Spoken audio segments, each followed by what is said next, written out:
Hi, everybody. I'm Donna Vignacchi-Sick, both president of ILCA and ILT Vignacchi. This is Lost in Translation, the 5 things business owners must understand about the Latinx culture.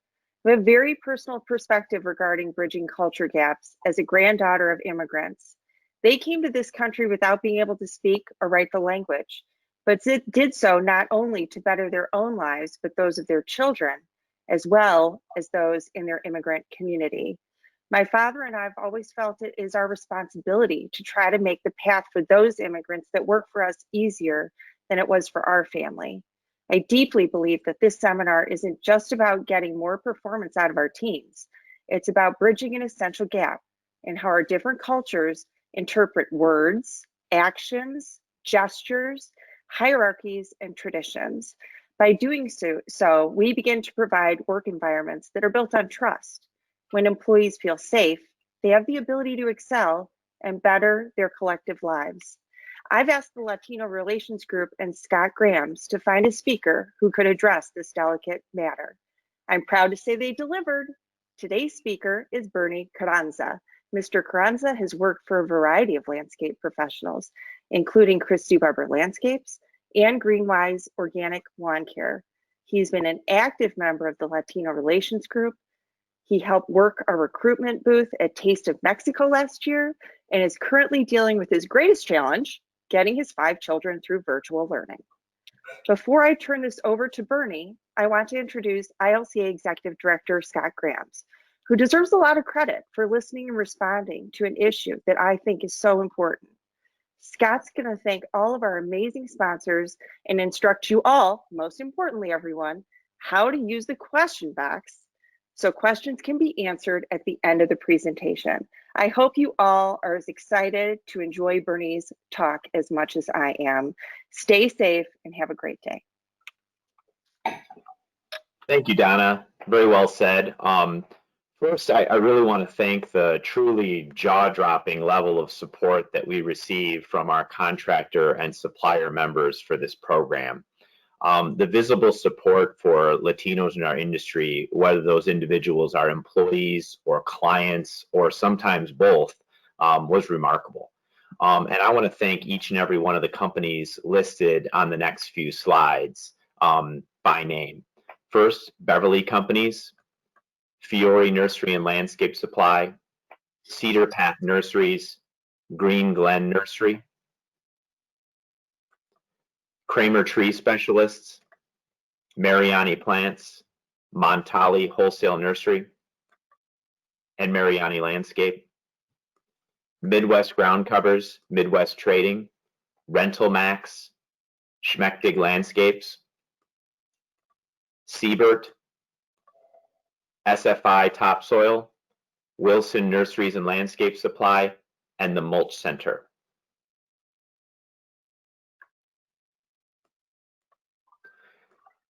Second, the Latino Relations Committee thanks you for your generosity and support for all of their ongoing programs. This is going to include field staff skills training, the training they do at iLandscape, our foremanship seminar, our pruning seminar, which we just held a few weeks ago. Our Latino Relations Committee has been serving as a proxy for the Spanish-speaking side of our industry for years. And I put ILCA's Spanish language education up against any nursery and landscape association in the country. And I just want to thank all the volunteers who serve on that committee, as well as the chairperson, Erica Walters of the Mulch Center, and of course, Bernie is also a member of that committee. If you have any questions today, we ask that you use the question box located on your toolbar. You can type a question into that box and it will go to the ILCA staff. We are going to hold all questions until the end of the webinar. However, you can enter a question at any time and we will get to as many as we possibly can. This webinar is going to be recorded and a recording is going to be placed on the ILCA download site on our website, as well as on our members only Facebook page following the webinar. And please just allow us about 48 hours to post the webinar to both of those locations. With that, I now want to introduce today's speaker, Mr. Bernie Carranza. Bernie? Good afternoon, everyone, and thank you for being here. Thank you for signing up, and thank you for listening. Yeah, my name is Bernie Carranza. So yeah, I'm here. I'm here to have a conversation with everyone, and I listened to Scott. I listened to Donna. I even listened to the Latino Relations Committee, all the members, and I think it's something that's long coming. This is information that should be readily available, and I feel honored and privileged to have this conversation with you today. At the end of the section or presentation webinar, there'll be a question and answer section. I promise not to take all the time talking. Some of you know me, and I can talk even in my sleep, but I think it's important that we have a dialogue. So let's get into it. So let's talk about what we're going to cover and what I want you to take away. Let's talk about the differences in social norms between Latinos and Americans. Let's talk about how it can lead to misconceptions of one another, especially in the workplace. My experience has led me to the conclusion that Latinos' behavior can be misunderstood as disrespectful when addressed by a workplace authority or even a client. We become an effective business when we become knowledgeable of our employees' culture. And that goes for any group of employees, any ethnicity. Next slide. Next slide. So my second point with this presentation is that I want to give credibility. I want you to believe in all those great business ideas that talk about team building, leadership, managing. But today I want to share with you my perspective as a immigrant, manager, leader, and next slide. But first, I want to talk about Latinos, Hispanics, Latinx. I want us, in this presentation, first of all, I'm going to use the term Latino. The presentation is focused a bit more on the recent Latino immigrants that have not yet acculturated to the American culture. So let's get into the differences. Let's start with Latinx. Latinx is a new term, and it's a gender-neutral expression sometimes used to refer to people of Latin American culture or ethnic identity in the United States. The X replaces the O and A ending in Latino or Latina, which are typical of grammatical gender in Spanish. So Latino and Hispanic pretty much have the same definition. Hispanics and Latin Americans or Latino Americans are Americans who are descendants of people from Spain or Hispanic America or Latin America. And in some cases, even Portugal and Brazil are included. More generally, these demographics include all Americans who are referred to as Hispanics. So pretty much we get to pick what we identify with. In my experience, immigrants born in a Latin American country like Mexico are more likely to identify themselves as Hispanic, whereas descendants from people of Latin American born in the US are more likely to consider themselves Latino. And so hence the Latinx expression. Let's continue. Let's talk about specifics. So in my own findings, in 20-something years in the landscape industry in the Chicagoland area, I've found that majority of the Latinos are from Mexico. States like Jalisco, where mariachi, and tequila are from. They originated from the state of Jalisco. Michoacan, where you can get the best carnitas, and where the monarchs overwinter. The butterflies, monarchs. Guanajuato is another state where a lot of many employees are from Guanajuato. And that's also where Diego Rivera, the famous painter, where he was born. Also, you can find the best cajeta. Cajeta is goat milk caramel candy, the best. Other states, Guerrero. Guerrero is another great place.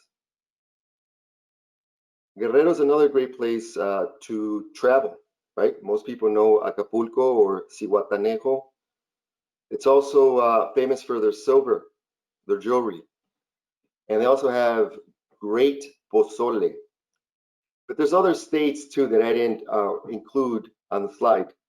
States like Durango, my state, Zacatecas, Puebla. Where in Mexico is your employees from?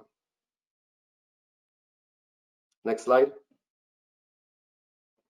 So let's get into the meat, the contents of this presentation. We're going to start with respect, right? I'm going to tell you a brief story. I'm going to tell you a brief story about me. Growing up in Chicago by immigrant Mexican parents would have been no different than if I had grown up in my birthplace of Valparaiso, Zacatecas. My parents taught me how to use behavior to demonstrate respect. They taught me their traditions and customs of how to effectively operate within the Latino community, or at least within my family circle. On the other hand, during the same time, my American friends and the Chicago public school teachers also taught me how Americans demonstrated respect with one another. Let's get into hand gestures, body language. Next slide. Simple things like handshakes and eye contact can be very misunderstood.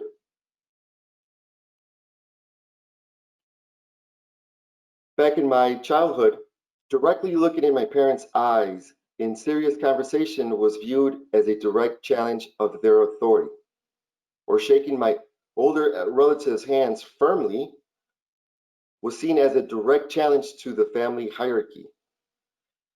Handshakes for Latinos are purposely soft to the touch, opposite of the firm American handshake. The expectation was for us to look away, but never make eye contact.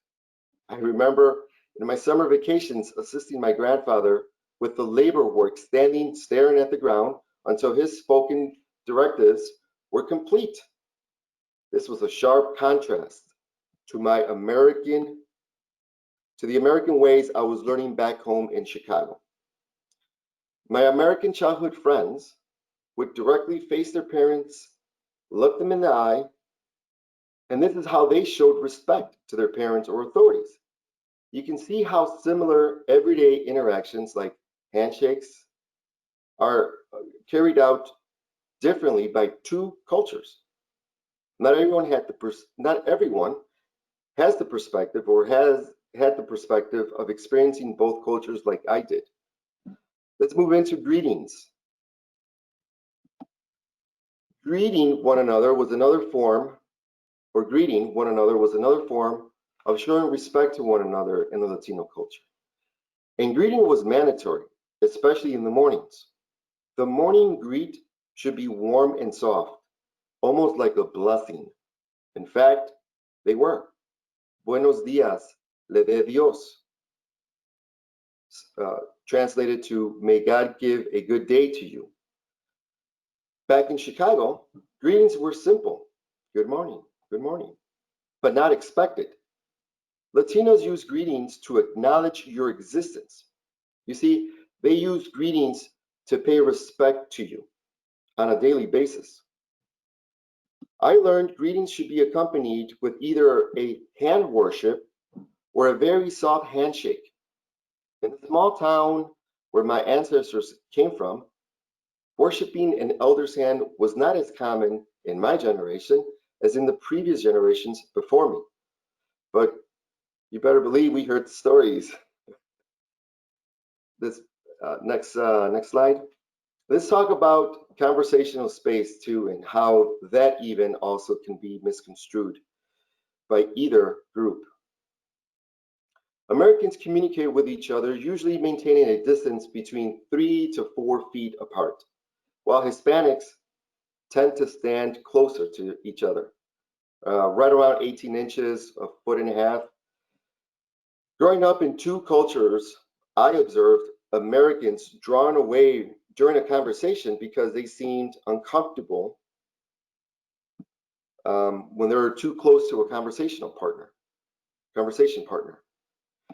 Even in this pandemic, in our times right now, Latinos have a hard time keeping to a 6-foot distance. Now, I mention this because employers, we have to be conscious about this and not try to give off the nonverbal message, don't come too close to me. But the boss, the employer, when appropriate, should discuss with their Latino employees the cultural differences that exist and how to make everyone comfortable. Let's keep talking about differences in hand gestures or body language. How do you indicate to someone to come to you? Another simple gesture, but very different in both cultures, is using your hand to call someone, right? Come here. How do you signal? Americans use this gesture, hands with your fingers pointing up, and they reference you to come. In the Latino community, it's opposite, fingers pointing down, and they ask you to come. This is, for Latinos, non-confrontational,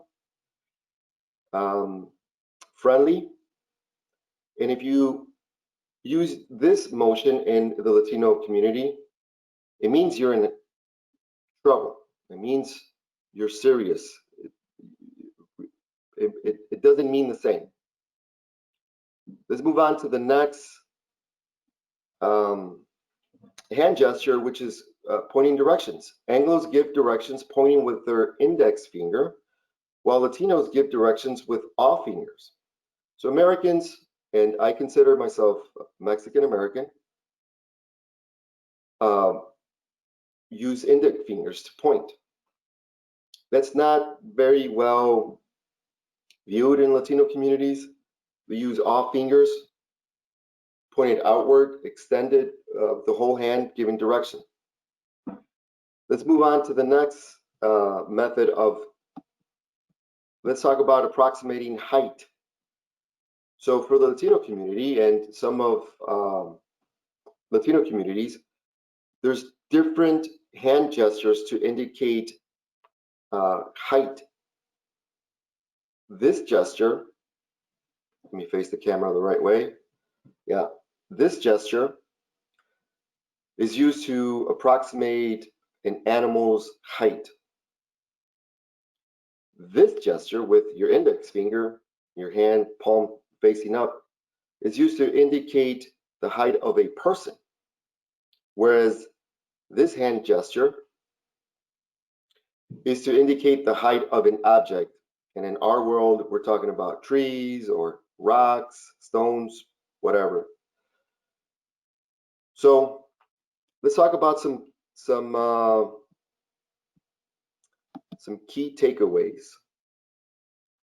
That there are differences in simple everyday interactions. The more we become familiar with these, the less communication we have. Let's move on to another topic. Our next topic, ambition in the Latino culture. There's a tendency with Latinos to credit their achievement to destiny, fate, or religious circumstances rather than our own ability. Now, let me back up a bit. I want to start off with humility and ambition. Like I said, we look down at our shoes. We downplay our successes. When something good happens to us, we don't credit our own hard work. We don't look to the heavens, we look to the heavens and pay respect to a much greater power and say, gracias a Dios, which is thank God. You can see how Latinos can be labeled as unambitious in the workplace because of their culture of modesty and humility. This is something that's ingrained in us. This is something that is taught to us purposely as a way to be respectful. And because of this, maybe we miss out on raises or bonuses because of this culture characteristic. And because of this nature of being high on agreeableness, perhaps. The squeaky, you know the term, the squeaky wheel gets the grease? This can lead to resentment with Latinos. It can build resentment with Latinos. Talk to your Latino colleagues. Ask them about what I'm talking about. I have managed many Latinos that have adapted bad manners to get what they want, because this way, this upbringing, this characteristic in the culture does not result in them getting what they want. So I've experienced in my career managing Latinos that have adopted bad manners to get what they want. But that's a different topic. I'm here to build relations between two cultures. Let's talk about another cultural trait in Latino. Latinos have a propensity to be very polite, which could be misunderstood by Americans as being subservient or servile. Phrases like a sus órdenes, at your command, or para servirle, at your service, can be easily mistaken for conformity. This summer, I was teaching my 14-year-old how to introduce herself to older Latino people. And I showed her these phrases, and her reaction was she wasn't comfortable because she's growing in a more American culture.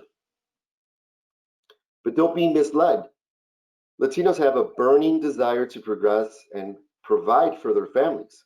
Latinos are willing to take on middle management positions. Let me tell you a story of what I'm talking about.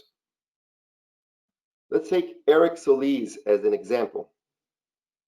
Eric was on the long career path as a landscape maintenance foreman. Despite Eric's hunger to advance to the next level, Eric would never ask for a higher position. Eric would never grip your hand firmly and look you square in the eye and ask for a supervisor position. You see, Latinos' ambition and hunger is demonstrated quietly. Our ambition has been shaped by a culture of hard work and a never quit attitude. Their ambition, or my ambition, drove us thousands of miles away from our homes. The key for you is recognizing it and directing that ambition. Now, you may be listening to me and asking yourself, but how do I spot someone with ambition? And not only that, but someone with ambition that's willing to move up. Let's look into it. My recommendation is look for employees that take interest in their work. They stand apart from other employees. These could be simple behaviors like being on time for work, but not just being on time, showing up ready and sharp. Look at their appearance.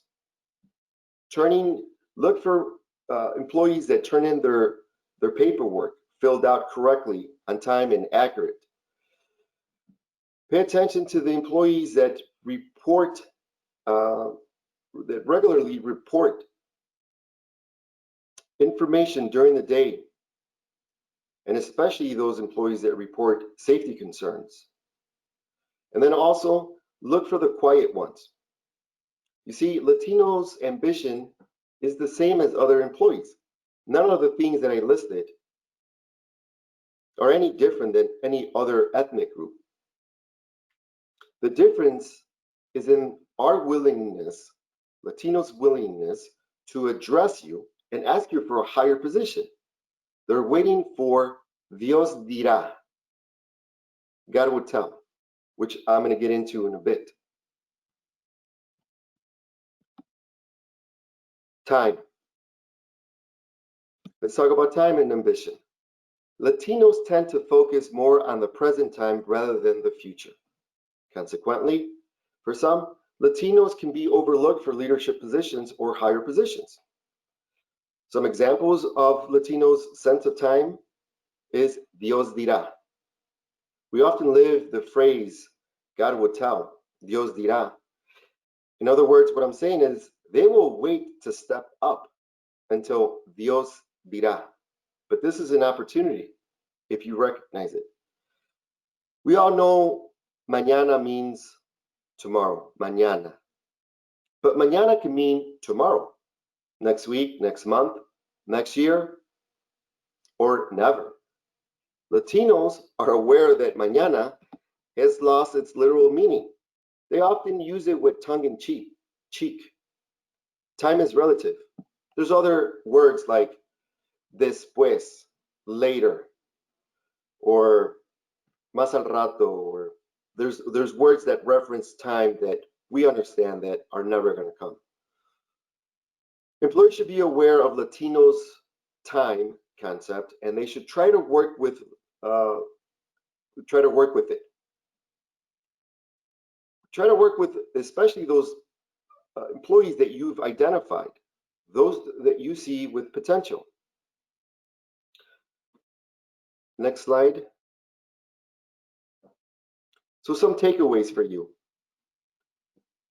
Latinos usually nominate a leader within the group. This is something important. It's not usual that the leader will step up.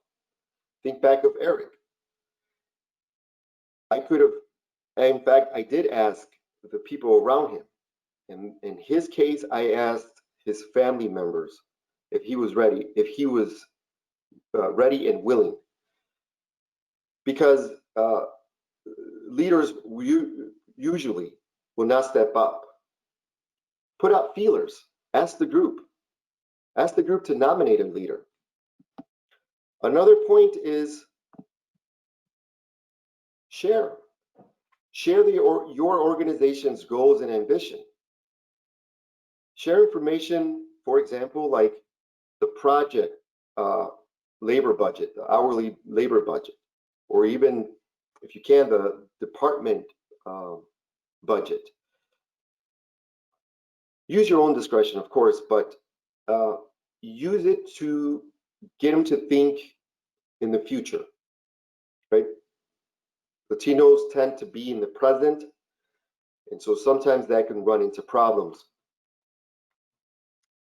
Use it to gain trust. The ambition, remember, the ambition is there. The ambition is there. It's silent, but it's there.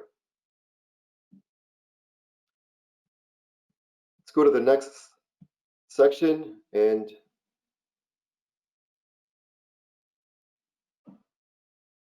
checking my time. I'm making sure that I'm giving myself enough time. Okay.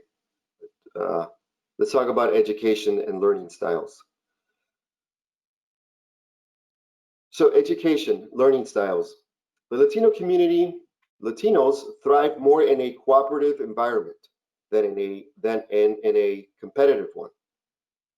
So let me break this down for you. I'll break it down by sharing with you a glimpse of my upbringing.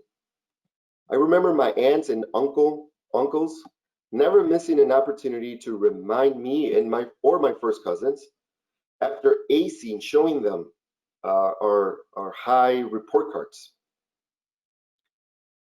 They'll say to us, to not let it get to our heads.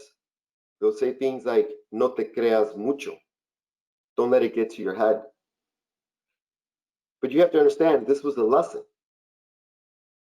There were other cousins, other family that didn't get good grades. On the other hand, we were expected to help our cousins with the school lessons, not to compete with them. We learned together as a whole. We learned that at home, and it carries into our workplace. Think about training in your company. To be specific, let's use an example of learning a new software.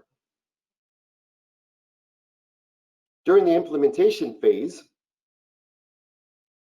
when I've worked with Latinos, they usually will congregate as a whole, big group. They'll sit next to a trusted coworker. They'll share with one another new findings and tips. And I've seen it. They'll call each other during the day. And in training portions, they would sit next to one another. In fact, they would have small little meetings. But they weren't talking about the soccer score games, the scores, soccer games. They would be talking about the little tips. And they would do this to help the people that needed more help. And before you realize, going back to our example of implementing a new software and Latinos' cooperative learning style, if you allow this to happen, before you realize, as a whole, they will be fully on board running in the new software. What this means is that they feel more comfortable learning as a group. As far as the learning styles, another trait is that visuals are more effective. Infographics, right? Pictures. Another one is kinesthetics. Did I say that right? Kinesthetics. Learning by doing. I do, you do. The biggest effective, in my findings, it's the biggest effective method in landscaping. So it's important to understand this. Communication.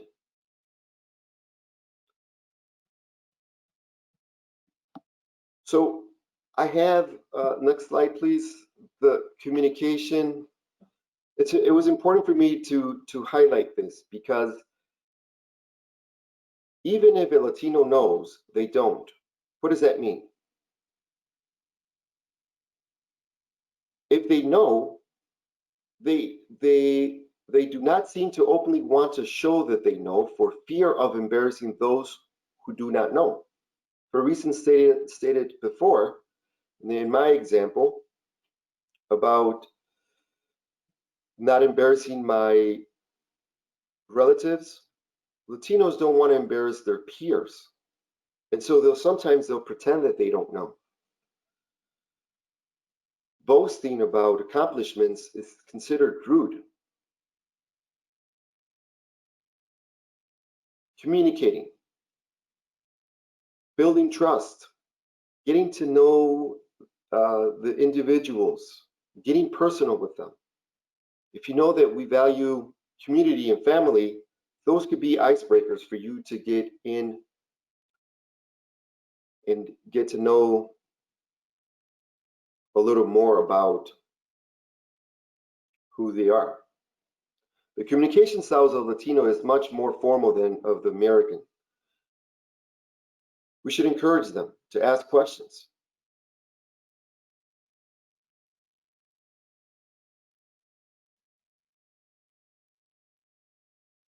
Latinos are more formal and they value titles. So think of your company and when you're having your training discussions or tailgate talks.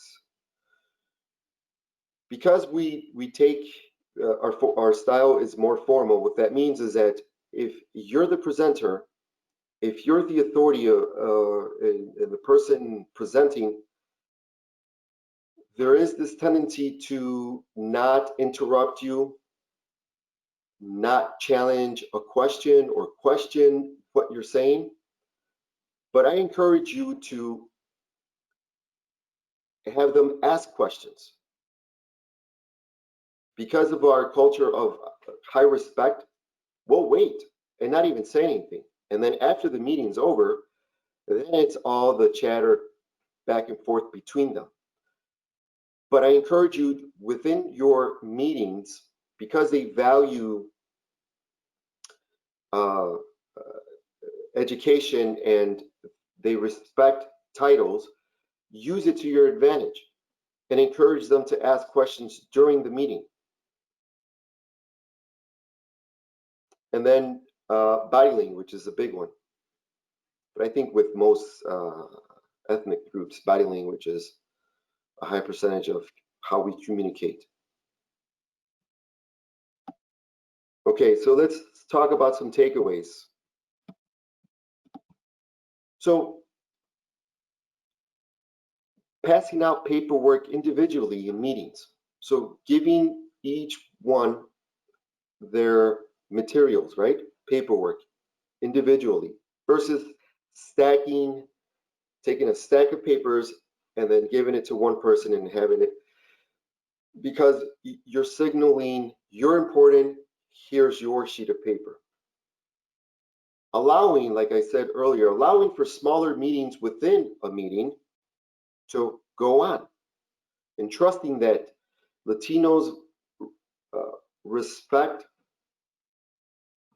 education and that those smaller meetings are really covering the same things that you're covering. Praising in private, but if you're going to do it in public, that's a great thing. But focus on the individual's uniqueness versus their accomplishments. And this I learned growing up as well too. So I have an example. If you're going to praise an employee, and let's say that employee is Manuel, it's better to say Manuel is a hard worker versus saying something like Manuel has more jobs completed, or Manuel has less callbacks and less complaints. You see, it doesn't put Manuel in an awkward position with his peers. If you're going to do it publicly, then talk about more of his uniqueness. What makes Manuel a hard worker? There's a subtle difference because of that cooperative, communal culture that we have. Praising is good, both private and public.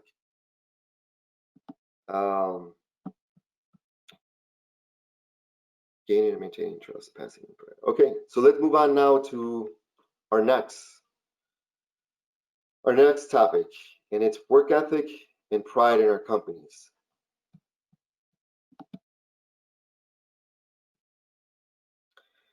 Latinos are proud people. Working hard is in our culture. It's in our DNA.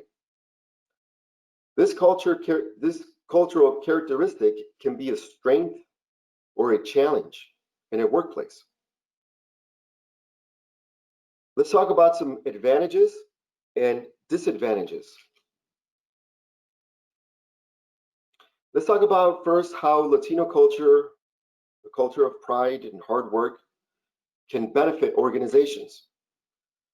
We place a high value on work. We work hard. We're proud of our work. We're proud of the quality that we produce. You see guys taking pictures, or employees, I should say, There are some females, they take pictures, right? They come out and take pictures and they share it with their family. They're proud of their work. They're less pushy. Excuse me. We push less on being assigned difficult work, whether it's working long hours, long days, or working in bad weather. We do less complaining, right? It talks about the courage. And then the other one is ownership. There are some employees that take a great sense of ownership of their work, whether it's their equipment or their projects themselves. These are advantages that come from these characteristics, these elements in the culture of hard work and pride. Now let's talk about some of the disadvantages that come from these same characteristics. And I say it jeopardizes primarily safety.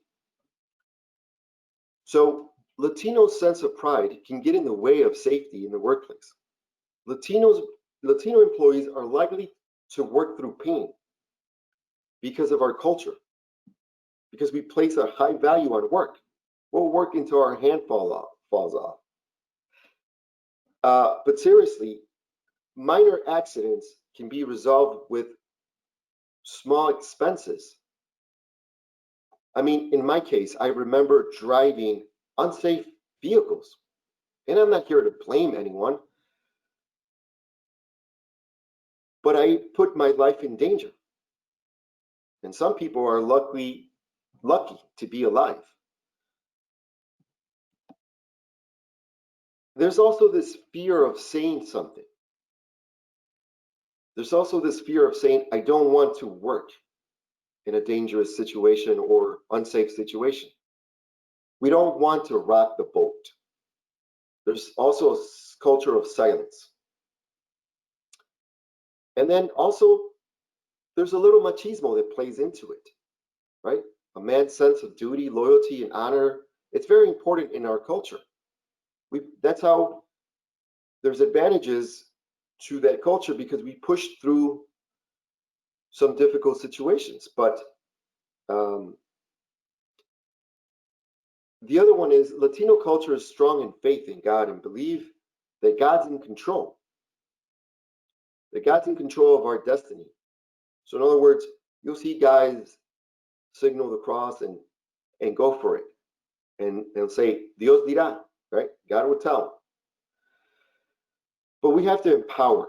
We have to empower our Latino employees, empower them to speak up. Let's get into some takeaways. What can we do?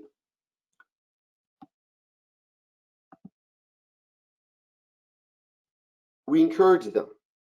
We empower them.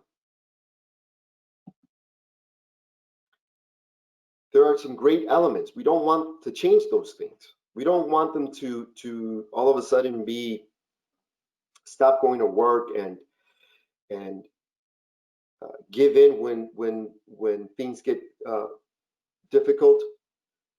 But we do want them to speak up. We do want them to communicate. But that takes building trust. It takes us to talk to them. It takes us to listen to them. It takes us repairing. It may be training that's needed. We have to demonstrate actions. There has to be actions. And let's remember one thing too, and this goes for any employee. We reflect ownership's attitude on things like safety and other things. So, for example, everyone wants to do good. Everyone wants to be the best.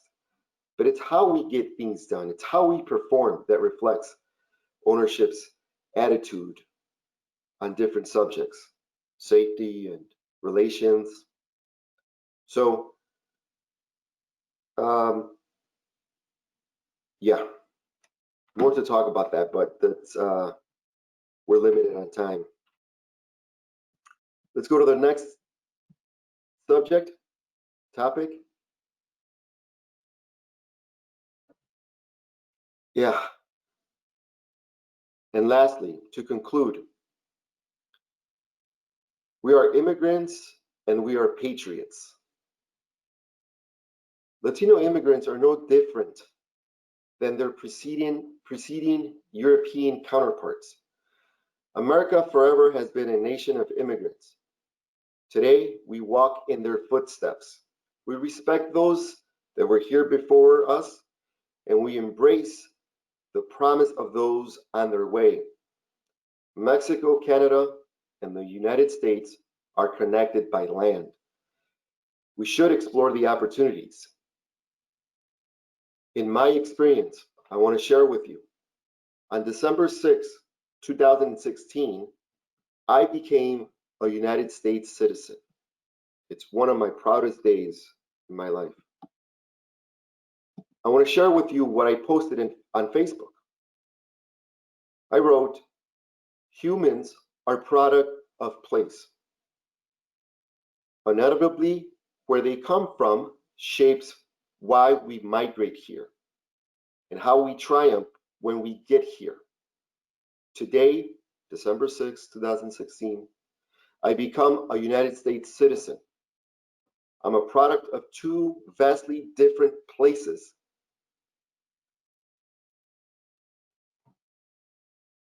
I am the American fortitude, I am the Mexican fortitude. I am the American swagger, mis dos patrias, which means homelands, my two homelands. As we look to the future, what will the future look like for the landscape industry? What will the future look like for your business? What's the future going to look like for our world? What did we really cover today? Simple tricks to get people to do things? Or did I get you to think and reflect? History will preserve our actions we leave behind, even if it's the unseen that fuels the stories we write.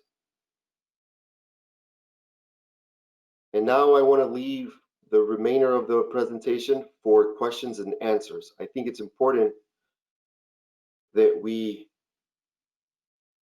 talk.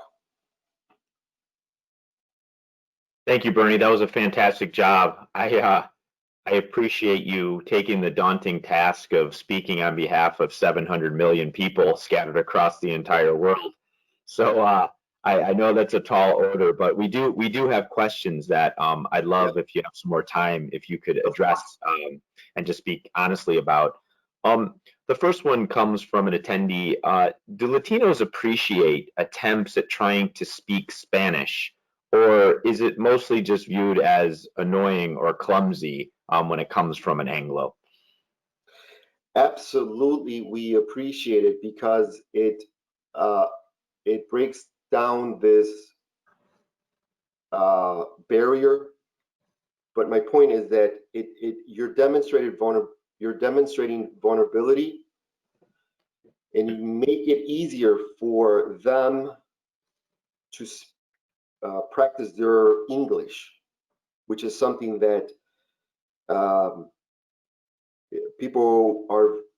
are very ashamed of making mistakes and attempting something new in front of people. So absolutely, it's not viewed negatively. It's a positive.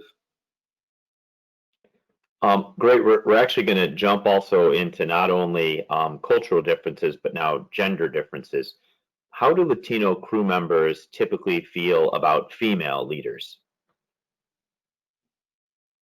You know, I have my perspective on I have my own personal opinion, and then I have my opinion of the Latino in general. Like, generally speaking, Latinos have in Mexico, Mexico's patrona is the Virgen of Guadalupe. It's a woman. And Latinos revere their mother. So these two images, right? These two personalities are women. Having worked for a female, for Christy Weber for 15 years, you know, my response in general is that I think that we're okay. We understand that. We respect it. We understand it because of those two things, because we value family and we revere our mothers very high, and because our religion, the Virgen of Guadalupe, is the patron of Mexico. So I think we do well with female leaders. As a guy who's got 5 kids at home, what characteristics do you see changing with future Latino generations, and what are some characteristics that you think will remain unchanged? Yeah, that's a really great question, and I'll meet you at the bar after this. No, that you know, there's really good characteristics of Latino culture, and we talk about it. I say we. I'm talking about my first cousins and me. Now that we have kids, you know, I think a big one that I want them to continue is being polite and being respectful. And you know, my attempt this summer, I'm still working on it, to get my 14-year-old to introduce herself in that manner, and in Spanish and even in English, at your service, you know, or even answering the phone. How can I help you? So those characteristics I do value. I do think that they bring some good, and some of the bad ones, you know, the being silent, the being quiet, the being shy, the shyness. Cooperative is important. Communal is important, but I think what I love about America is that you can be competitive, but at the same time be empathetic, I think is the word, or you know, just something along the lines of being thoughtful. So We know one of the most difficult things that a manager has to do is get critical feedback. Given the cultural challenges that you discussed in the presentation, how should a supervisor go about getting critical feedback, both the good, the bad, and the ugly? yeah, that's tough. It's tough. It's tough. I think it's even tougher for me being you know, bicultural. I consider myself bicultural. So I think you know, that's why I wanted, doing this presentation, my second point was, you know, I believe in leadership, the leadership skills and the team building skills that we learn here at school and in books. So I would say applies a lot of the team building and leadership skills. You know, they transcend any ethnic group. So there isn't, like, it's a little bit different for Latinos. I mean, I talked about how we're more reserved. You know, we don't trust. You know, we stand back. But once that gets broken down and you start speaking Spanish to us, and we share food with you, and we're really, what we're doing when we share food, and I know that a lot of my colleagues know what I'm talking about. When we're sharing food with you, we're really testing you to see you're willing to sit down and break a meal, and it's something that's it's like a sacred moment. And if take the food, sit down with them. You're only going to gain their trust if you do that. So that's what I would say, and apply some of the leadership, the John Maxwell leadership, team building. Those things are going to get you further, to get to the good, the bad, and the ugly. Yeah, it's interesting stuff. I love it. I wish I could give my phone number. I forgot to write down my phone number on the presentation, or email if people want to ask me outside of this questions. Maybe Anne Marie can help us. But go ahead. If you got another question, go ahead. Yeah, we can share that information, and we really appreciate the openness. Given the various differences in dialects between Mexican Spanish and often the slang that you see in Mexico, and then also your Central American and South American Spanish, do you have any recommendations for translations and how exactly to approach a company that wants to either translate written materials or oral materials? Yeah, that's also a tough one too, because and especially in our industry, there's not a lot of material. I know that what's been helpful for me when I do translations, the ISA, International Society of Arboriculture, they have like a standard Spanish that they use. But I know that I'm not really answering the question. They're talking about like, like something just like it could be informational about, healthcare, or, something that has nothing to do with landscaping. It's tough. It's tough. I would pick somebody. This is what I would do. I would pick somebody from the field staff, the Latino staff, and see which one of those is more apt to help with the translation and give more accurate information on the translation. Bernie, if you have a few more minutes, we're getting quite a few questions. I hope you don't mind maybe a few more. Sure. Yeah. What are some of the inhibitions or roadblocks that the Latinx community has to both learning and speaking English? Is there anything that Anglos or English speakers can do to help remove some of those roadblocks so that there's a comfort level in speaking it conversationally? So conversational is informal. I know that formal, bilingual, and I know this because I before COVID, I was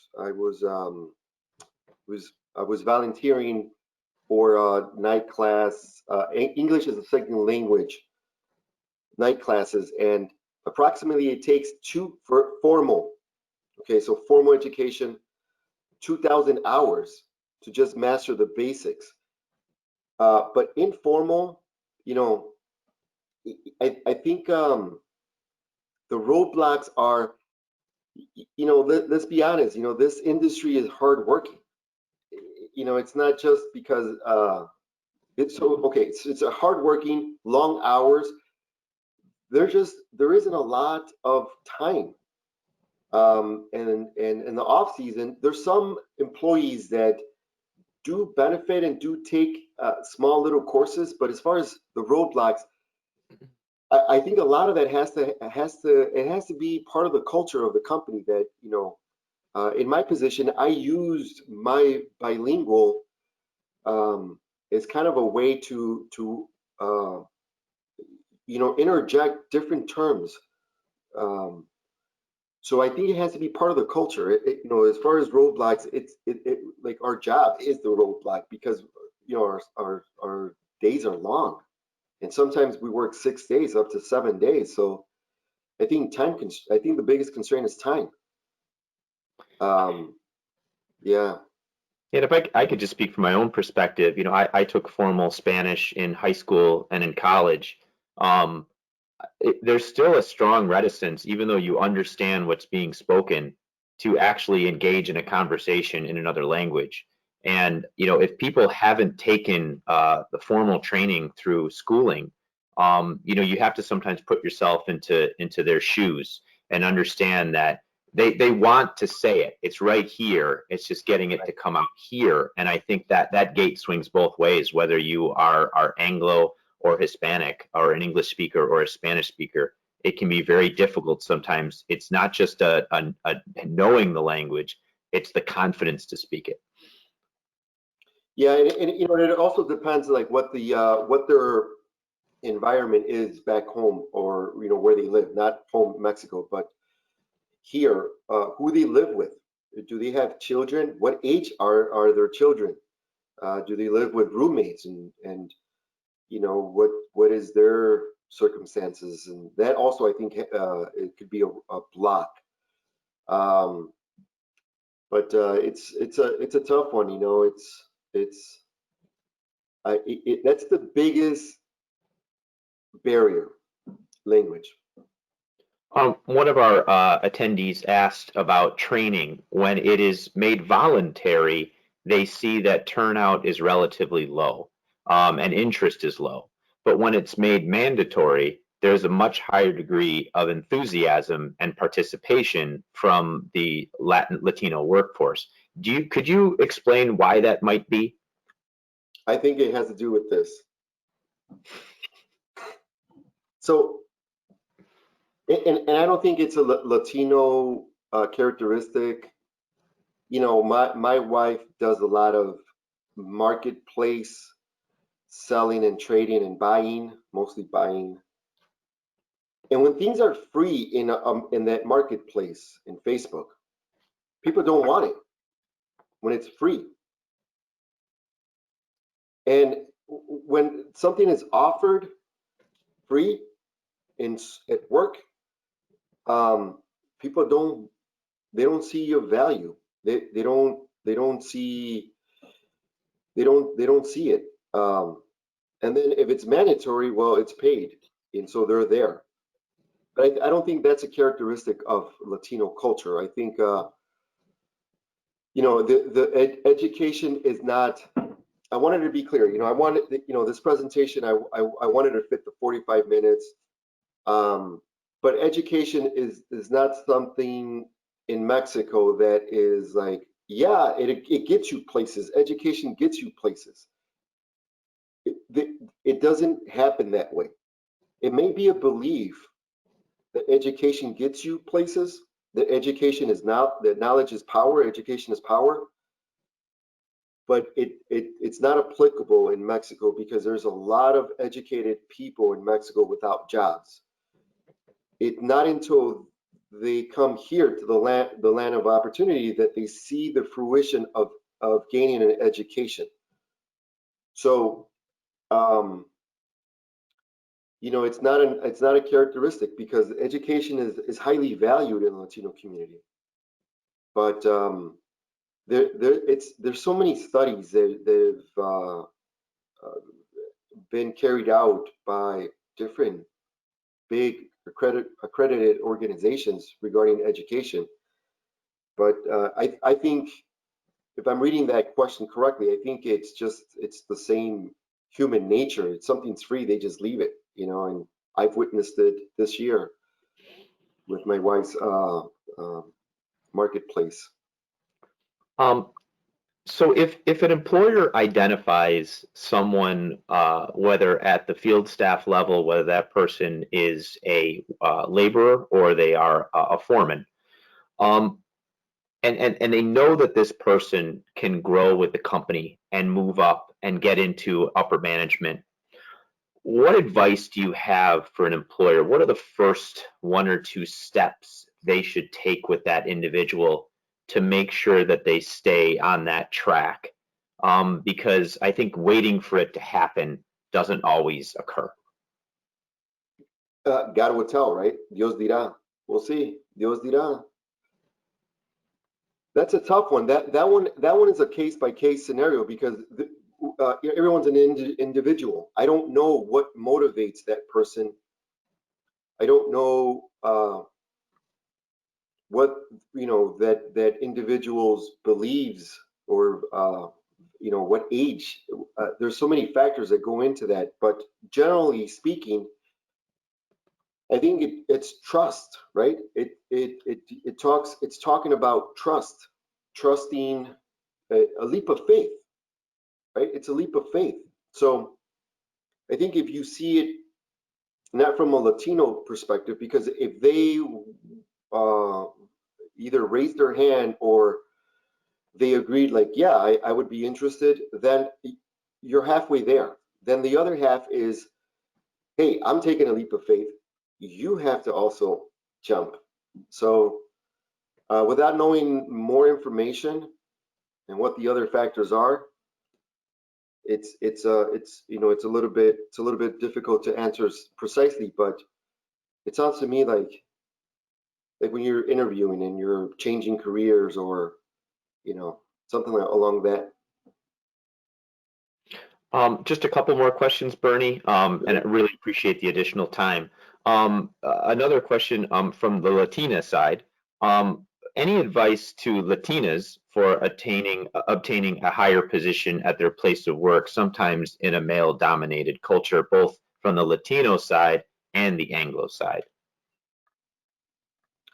Was the question any advice? Yeah. I think go for it. My advice would be to, I wish I was Latina.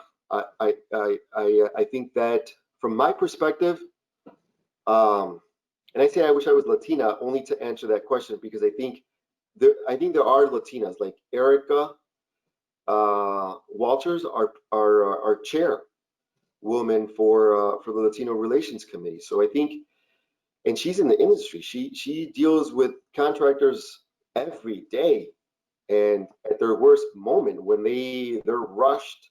She's a vendor. She supplies materials. The mulch center, yeah. Yeah. So I think I can give you my advice. And it'll be generic. It's the typical, yeah, go for it. But I think I don't know if Erica's online, but man, there's many Latinas in our industry that are that have it together, that are in charge, that are not afraid to be the boss. And to that person, you have my support 100%. I think there's there's great opportunity for Latinas in this industry. It's a challenge, just like it's a challenge for Latinos. Not the same, but they're I wonder if we can connect the two. I wonder if we can connect Erica and this person. That's a great idea. And we'll see if we can do that. One last question, Bernie. As after we end this webinar, what's the one thing everyone could do today to help bridge that cultural understanding a little bit? Just it's one small step everyone could take. Man, that's a tough question to ask. And while we're having that beer, I'll answer that one. No, I'm kidding. I think I'm going to say it like this, Scott, because I think in our country right now, I think we're going. I want to say that we're going through a healing.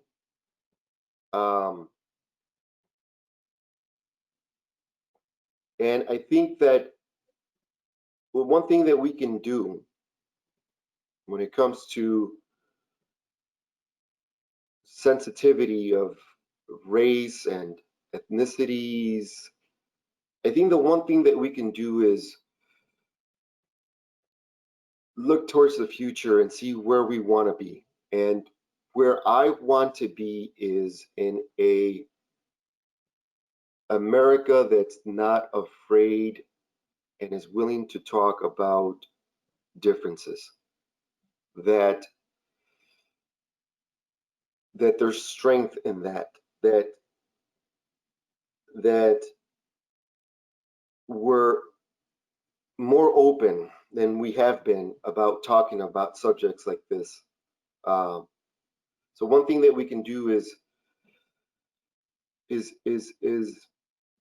prepare ourselves for the future, for your future, for the future that you want. And my future is I want to be open with my diversity, my surroundings, and it's okay to talk about race. It's okay to talk about our differences. So it's not specific, like do 2 of these and 3 of those, and you'll be good in the morning. I think it's more,